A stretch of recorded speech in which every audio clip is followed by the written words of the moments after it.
বছৰ পাছতে এইদৰে উচুপি উঠিছে, কান্দি উঠিছে তেওঁলোকে। ছত্তীশগড়ত ভয়ানক বোমা বিস্ফোৰণত তেখেতে নিহত হৈছিলে। মুহূৰ্তৰ ভিতৰে গাড়ীখন উৰুৱাই দিছিলে। যি মাওবাদী আছিলে, মাওবাদীৰ যি বোমা আক্ৰমণ হৈছিলে, সেই আক্ৰমণত নিহত হৈছিলে হৰেকৃষ্ণ ঘোষ নামৰ বোকাও বস্তিৰ যিগৰাকী CRPF বাহিনী আছিলে। 2010 চনত আজি 12 বছৰ সম্পন্ন হৈছে। হৰেকৃষ্ণ ঘোষৰ ঘৰত আজি হোজাই বিধায়ক ৰামকৃষ্ণ ঘোষ আহিছে আৰু সভাপতি আহিছে আৰু এডভোকেট অমৰজ্যোতি আছে আৰু বিভিন্ন কৰ্মকৰ্তাসকল আহিছে। মই পোনে পোনে বিধায়কৰ ওচৰলৈ যাবলৈ চেষ্টা কৰিম। অকণমান উঠি দিব ছাৰ, বেয়া নাপালে। যিগৰাকী শ্বহীদৰ পৰিয়ালক আপোনালোকে সম্বৰ্ধনা দিছে, কি ক'ব এইখন সন্দৰ্ভত? তেখেতসকলে দেশৰ হকে, দেশৰ কাৰণে এটা সময়ত আত্মহুতি দিছে। দেশৰ কাৰণে তেখেতসকলে কৈছে। কিন্তু আমাৰ ইয়াৰ এইটো এৰিয়াৰে বহুতে হয়তো নাজানে যে এই ঘৰৰ এজন মানুহ ছত্তীশগড়ত গৈ তেখেতে শ্বহীদ হৈছিলে।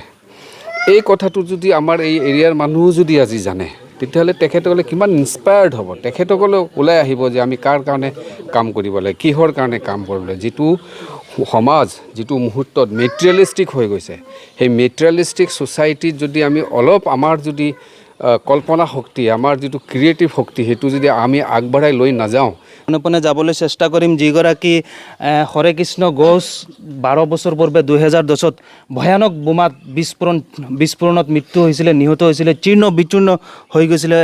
আপোনাৰ পুত্ৰ আছিল নহয় জানো? হয়, তেখেত আচলতে ভাগি গৈছে। তেখেত আচলতে ক'ব পৰা নাই। তেখেতৰ মাতৃ আছে, হৰেকৃষ্ণ ঘোষৰ মাতৃ আছে মোৰ লগত। আপোনাৰ পুত্ৰ আছিলে হৰেকৃষ্ণ ঘোষ। কিমান বছৰ পূৰ্বে এই বোমা বিস্ফোৰণত মৃত্যু হৈছিলে? 12 বছৰ হ'ল। 12 বছৰ হৈছে। 12 বছৰ হ'ল ছত্তীশগড়ত। আপোনাৰ কেই নম্বৰ পুত্ৰ আছিলে? 1 নম্বৰে। 1 নম্বৰ।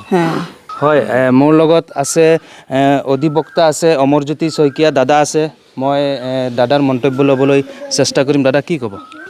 প্ৰথম ভাৰতীয় নাগৰিক হিচাপে আমি এই হোজাই জিলাৰ বাসিন্দা হিচাপে আজি এই অনুষ্ঠানত অংশগ্ৰহণ কৰিব পাৰি আমি নিজকে এজন সৌভাগ্যৱান বুলি ভাবিছোঁ।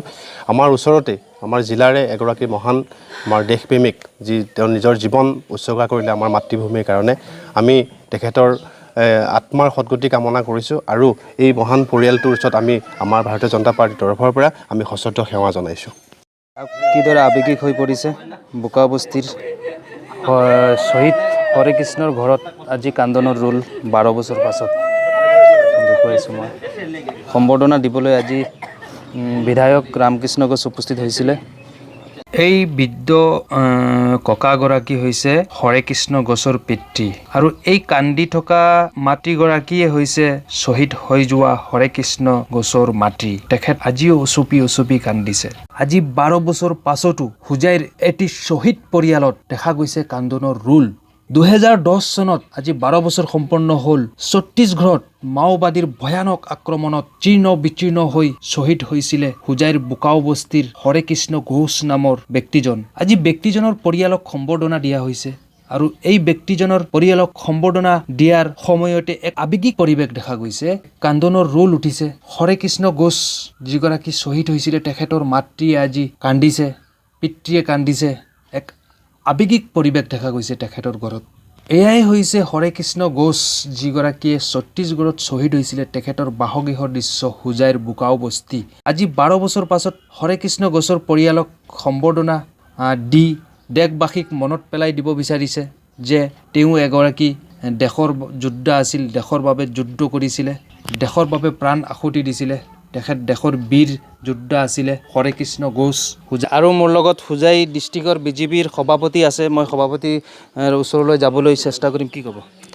আৰু যিসকল ব্যক্তি আজি আমাৰ মাতৃভূমিৰ কাৰণে প্ৰাণ আহুতি দিছে, যিসকল আমাৰ ব্যক্তি স্বাধীনতাৰ কাৰণে প্ৰাণ আহুতি দিছে, সেইসকল ব্যক্তিৰ ঘৰলৈ গৈ আমাৰ ভাৰতীয় জনতা পাৰ্টীৰ কাৰ্যকৰ্তা তথা সন্মানীয় বিধায়ক, মন্ত্ৰী, সাংসদ সকলোৱে গোটেই ভাৰতবৰ্ষতে সেইসকল পৰিয়ালবৰ্গলৈ গৈ সেইসকল পৰিয়ালবৰ্গক সমবেদনা জনোৱা সেইসকল যাব। এতিয়া আমি লংকাৰ এগৰাকী মুক্তিযুঁজাৰু, দেশৰ স্বাধীনতা সংগ্ৰামী স্বৰ্গীয় লক্ষীকান্ত শৰ্মা, তেখেতৰ ঘৰলৈ যে আমি লংকাৰ আছে তেওঁ যাম। তেওঁ 2010 চনত তেখেতৰ মৃত্যু হৈছিল। আমি তেখেতৰ ঘৰত পৰিয়াললৈ গৈ পেলাই ক'ত শ্বহীদ হৈছিলে?